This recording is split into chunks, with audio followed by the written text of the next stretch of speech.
سورہ البقرہ کی آیت نمبر 238 سے لے کر 242 تک کے حوالے سے ہم انشاءاللہ گفتگو کریں گے۔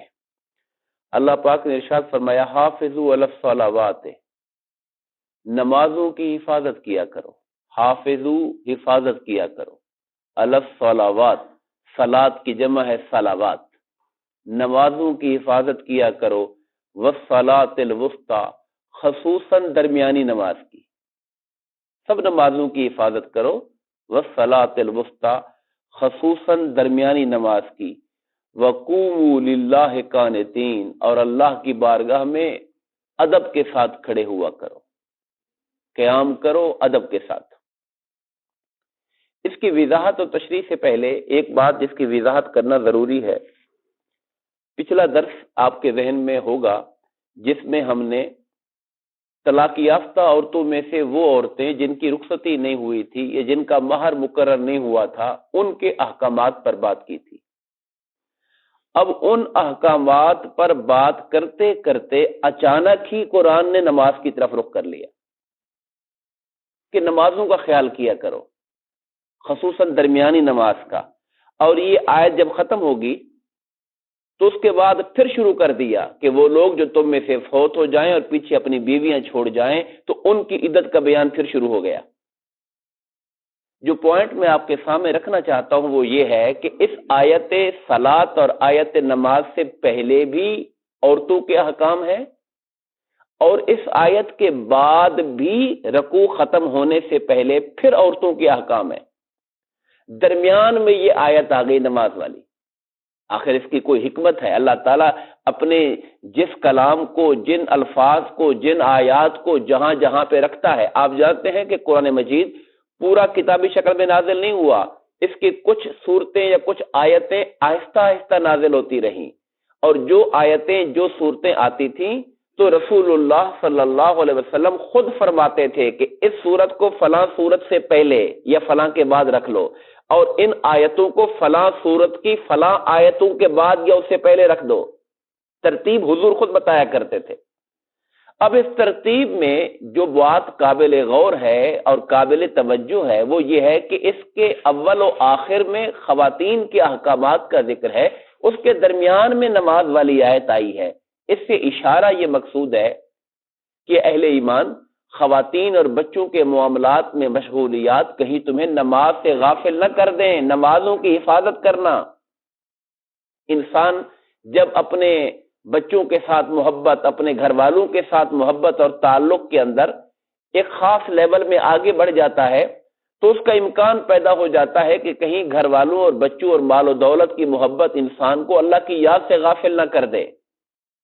تو اس لیے ان احکامات کے بیچ میں اللہ تعالیٰ نے یہ آیت رکھی نماز کی، تاکہ لوگوں کو حقوق العباد کے ساتھ ساتھ حقوق اللہ کا بھی دھیان دلوایا جائے۔ آپ جانتے ہیں قرآن مجید میں اللہ پاک نے خاص طور پہ روکا کہ ایمان والو، کہیں تمہارے مال اور تمہاری اولادیں تمہیں اللہ کی یاد سے غافل نہ کر دیں۔ لا تلہکم اموالکم ولا اولادکم عن ذکر اللہ، تمہارے مال، تمہاری اولادیں تمہیں اللہ کی یاد سے غافل نہ کر دیں۔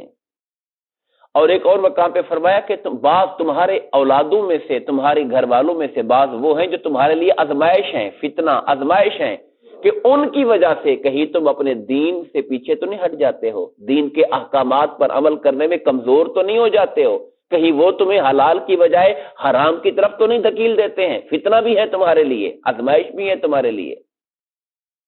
تو ان احکامات کو ذہن میں رکھنے کی ضرورت ہے۔ اب یہ جو آیات ہیں جس کا ہم پہلے پڑھ رہے ہیں اور جس کو آج پڑھنے جا رہے ہیں، اس سے ایک واضح پیغام دوسرا ملتا ہے، وہ یہ ہے کہ انسان کے ذمے اصلاً اگر ہم ساری تعلیمات قرآن و سنت کی پڑھیں تو اس کا نچوڑ نکالیں دو ہی چیزیں ہیں: اللہ کی مخلوق کا حق ادا کرنا اور اپنے خالق کا حق ادا کرنا۔ مخلوق پہ شفقت، اللہ تبارک و تعالیٰ کی عبادت اور بندگی، یہ دو نچوڑ ہیں قرآن و سنت کی تعلیمات کے، دین کی تعلیمات کے۔ اب مخلوق کے ساتھ شفقت، وہ جس کا جتنا رشتہ، جتنا آپ کے قریب اقرب رشتہ ہے، ماں باپ ہیں، آپ کی اولاد ہے، آپ کے بیوی بچے ہیں، آپ کے بہن بھائی ہیں، آپ کے رشتہ دار ہیں، پھر آپ کے محلے دار ہیں، آپ کے پڑوسی ہیں، معاشرے کے یتامہ ہیں، فقراء ہیں، مساکین ہیں، غرباء ہیں، ان سب کے ساتھ درجہ بدرجہ ہمارا سلوک محبت اور پیار کا اور احساس کا ہونا چاہیے، اور اپنے خالق کی عبادت ہونی چاہیے۔ یہی دو چیزیں ہیں جو دین کا مقصود ہیں اور دین کی بنیاد ہے۔ آیت کریمہ کی طرف آئیے، حافظوا علی الصلوات، نمازوں کی حفاظت کرو۔ اب حفاظت کرنے کا مطلب کیا ہے؟ حفاظت کرنے کا مطلب علماء کرام نے یہ لکھا کہ نماز کو اس کے ظاہری اور باطنی آداب کے ساتھ پڑھنا، یہ نماز کی حفاظت ہے۔ ظاہری آداب کیا ہے؟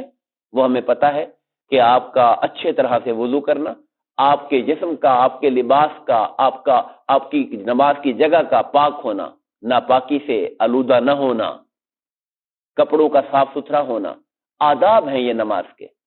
اور پھر اچھی طرح باوضو ہونا، نماز کو درست طریقے پر، مسنون طریقے پر پڑھنا۔ اس کے اندر یہاں سے بات شروع ہو جاتی ہے کہ آپ جب مسجد کے اندر آتے ہیں تو یہ آداب مسجد کا خیال کرتے ہوئے مسجد میں آنا، اللہ سے دعا مانگ کے اس کی رحمت کے دروازوں کو کھولنے کی، اللہم افتح لی ابواب رحمتک۔ مسجد میں آ کے شور شرابہ نہ کرنا، لوگوں سے دنیاوی باتیں نہ کرنا، اپنی جماعت اور صف کو درست رکھنا، اپنی صفوں کو درست رکھنا۔ امام کے پیچھے کھڑے ہیں تو اپنے کانوں کو امام کی تلاوت پہ رکھنا، بغور سننا کہ امام کیا تلاوت کر رہا ہے۔ خود پڑھ رہے ہیں تو بغور پڑھنا کہ میں کیا پڑھ رہا ہوں۔ رکوع و سجود کر رہے ہیں تو انہیں ان کی صحیح شکل کے ساتھ ادا کرنا، جلد بازی نہ کرنا، رکوع اور تسبیحات کو صحیح طریقے سے پڑھنا، یہ سارے نماز کے آداب ہیں۔ اور باطنی آداب کیا ہیں؟ کہ انسان کا جیسے جسم کعبے کی طرف ہے، ایسے ہی اس کا دل و روح اور اس کی جو توجہات ہیں وہ رب کعبہ کی طرف ہونی چاہیے۔ اس کی نماز وہ نماز ہو کہ جس میں اس کا قلب و روح اس کے ساتھ کھڑا ہو نماز کے اندر۔ اور سب سے بڑی بات نماز کی حفاظت میں جو اس آیت کے ذیل میں علماء نے لکھی وہ ہے کہ نمازوں کو وقت کے مطابق پڑھنا، نمازوں کو باجماعت پڑھنے کی کوشش کرنا اور ٹائم پر پڑھنا۔ ہمارے یہاں ہوتا کیا ہے کہ ایک تو ہم نماز باجماعت سے رہ جاتے ہیں، اور دوسرا یہ ہے کہ پھر جو گھر میں پڑھتے ہیں اس میں بھی تاخیر کرتے رہتے ہیں، یہاں تک کہ وقت اپنے آخری کنارے پر پہنچ جاتا ہے تو پھر دوڑ بھاگ کر کے تیزی کے ساتھ 4 سجدے کر لیتے ہیں اور کہتے ہیں ہم نے نماز پڑھ لی ہے۔ یعنی یہ جو وقت اللہ نے جو ہمارے لیے اوقات، قرآن نے کہا ان الصلاۃ کانت علی المؤمنین کتابا موقوتا، بے شک جو نماز ہے وہ اہل ایمان پر وقت مقررہ کے حساب سے فرض کی گئی ہے۔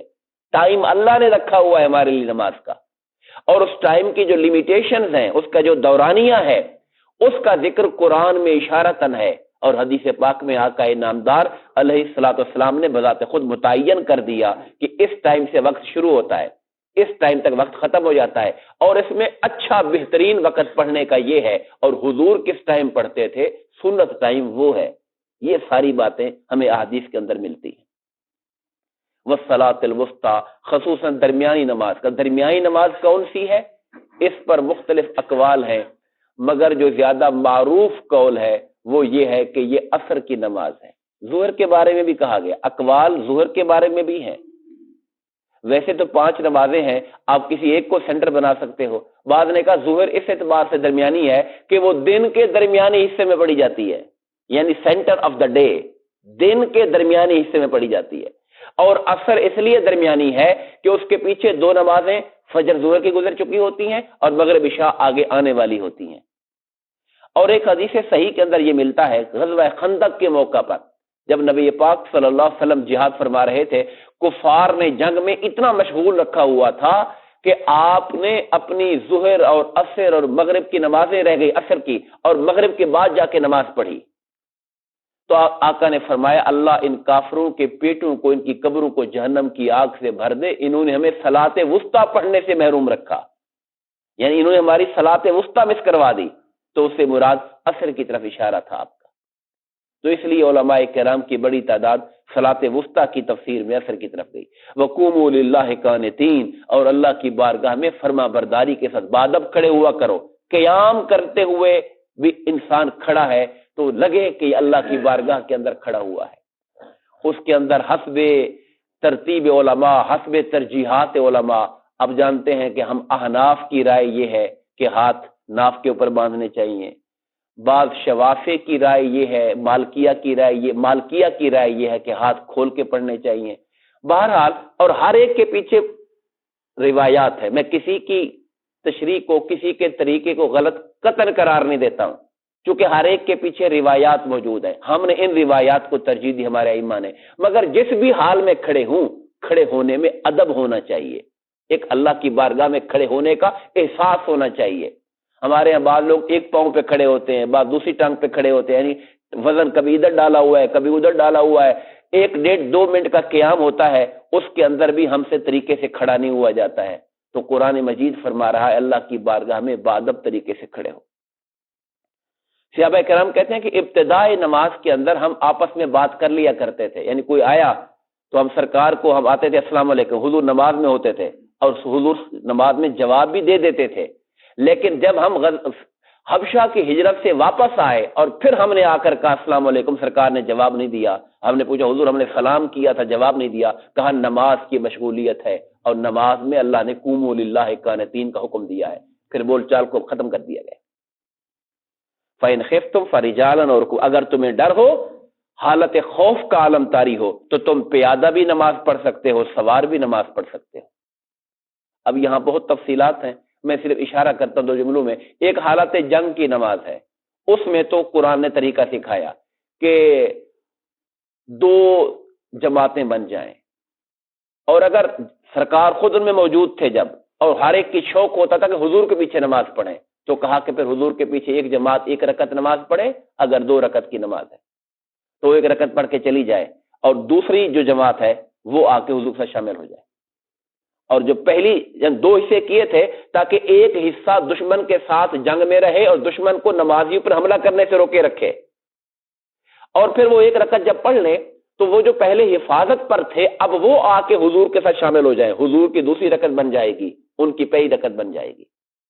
اس طرح سے نماز کو بانٹ کے پڑھیں تاکہ دشمن سے حفاظت بھی رہے اور جماعت کے ساتھ نماز بھی پڑھی جائے۔ آپ اندازہ لگائیں نماز کی اہمیت کتنی ہے کہ دشمن تلواریں تیر لے کر کھڑا ہوا ہے، تب بھی آپ کہہ رہے ہیں کہ نماز بجماعت پڑھیں گے ہم، اور ہماری آدھی جو لوگ ہیں وہ حفاظت کریں گے، آدھے نماز پڑھیں گے۔ اس سے اندازہ لگائیے کہ نماز کو کس قدر اہمیت دی گئی ہے۔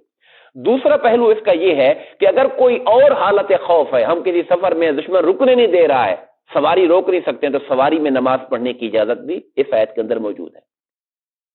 بعض علماء نے شوافی نے یہ کہا کہ چلتے انسان کو پیدل چل رہا ہے، رکنے کی توفیق نہیں ہو رہی، پیچھے سے خطرہ ہے کوئی، تو چلتے چلتے بھی نماز پڑھ لے۔ دیگر لوگ شوافی یہ کہتے ہیں، احناف کہتے ہیں کہ نہیں، یہ جو آیت ہے نماز کھڑے ہو کر بادب طریقے سے پڑھو، وہ روک رہی ہے اس بات سے۔ اگر اس طرح کی کیفیت ہو جائے تو نماز کو مؤخر کر کے پڑھا جائے گا۔ احناف اس میں اختلاف کرتے ہیں، لیکن علماء دیگر کی رائے موجود ہے کہ چلتے چلتے بھی نماز ہو جائے گی حالت خوف کے اندر، اور سواری پر بھی نماز ہو جائے گی۔ سواری کے ہم بھی قائل ہیں، ہم یہ اہتمام کرنے کی کوشش کرتے ہیں کہ قبلے کی طرف منہ کر کے نماز شروع کر دی جائے، اور بعد میں جدھر بھی مڑتی جائے تو کوئی حرج نہیں ہے، لیکن حالت خوف ہے تو پھر قبلے والی شرط بھی، پابندی اس کی بھی کرنا لازم نہیں رہے گا، نماز بہرحال پڑھی جائے گی، اور احتیاط یہ ہوگی کہ بعد میں اس کو قضا کر لیا جائے۔ فَإِذَا أَمِنْتُمْ، جب تم حالت امن میں آ جاؤ، فَاذْكُرُوا اللَّهَ كَمَا عَلَّمَكُم مَّا لَمْ تَكُونُوا تَعْلَمُونَ، تو پھر اللہ کو ایسے یاد کرو جیسے اللہ نے تمہیں سکھایا ہے، یعنی پھر معمول کا طریقہ آ جائے گا جب حالت امن قائم ہو جائے گی۔ وقت غالباً زیادہ ہو رہا ہے، میرا ارادہ تھا کہ میں اگلی 2 آیتیں پڑھ دوں، مگر آج ہم اسی پہ بات سمیٹتے ہیں۔ دعا ہے کہ اللہ تبارک و تعالی ہم سب کو تعلیمات دین کو پڑھنے اور سمجھنے اور اس پر عمل کرنے کی توفیق عطا فرمائے، آمین۔ وما علینا الا البلاغ۔